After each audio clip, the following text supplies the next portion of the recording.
কালি সন্ধিয়া 6:40 মান বজাত আমাৰ দুবলুং অঞ্চলত দুগৰাকী যুৱতীয়ে সন্ধিয়া সান্ধ্য ভ্ৰমণ কৰি আছিলে।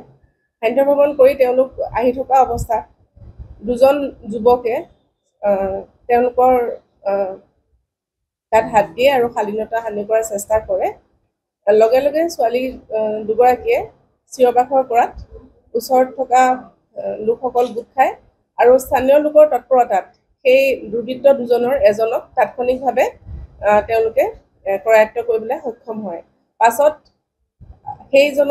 সেই যুৱকজনক, যাৰ নাম চাৰুক হুছেইন, তেখেতক আৰক্ষীৰ হাতত চমজাই দিয়ে আৰু আৰক্ষীৰ ওচৰত অভিযোগ দাখিল কৰে। অভিযোগ পাই আৰক্ষীয়ে আনজন যুৱকক বিচাৰি যায় আৰু বিচাৰি তেওঁক য'ত পায়, বিচাৰি পোৱাৰ পিছত যোনডোখৰত ঘটনাটো ঘটিছিলে সেই জেগাটুকুৰালৈ লৈ যোৱাৰ অৱস্থাত তেখেতে আৰক্ষীৰ জিম্মাৰ পৰা পলাবলৈ চেষ্টা কৰে আৰু এজন আৰক্ষী লোকৰ হাতত থকা পিষ্টলটো কাঢ়ি লৈ তেখেতে গুলীচালনা কৰে।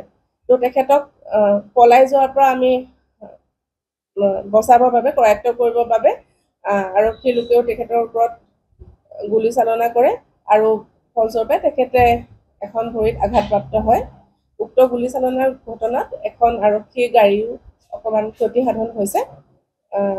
পৰৱৰ্তী সময়ত তেখেতক কৰায়ত্ব কৰাৰ পিছত কনকলতা আমাৰ চিকিৎসালয়ত আমি চিকিৎসাৰ বাবে পঠাওঁ আৰু পৰৱৰ্তী সময়ত তেখেতক তেজপুৰ মেডিকেল কলেজলৈ ৰেফাৰ কৰা হয়। তেখেতৰ নাম হৈছে মিৰাজ আলী। হয়, সেই যোনখিনিত আমাৰ ঘটনাটো ঘটিছিলে আমি সেই জেগাডোখৰত তেখেতক লৈ গৈছিলোঁ। তো সেইখিনিতে তেখেতে এই ঘটনাটো সংঘটিত কৰে। প্ৰত্যুত্তৰত আৰক্ষীয়ে তেখেতক পলাই যোৱাৰ পৰা ৰখাবৰ বাবে গুলীচালনা কৰিব লগা হয়।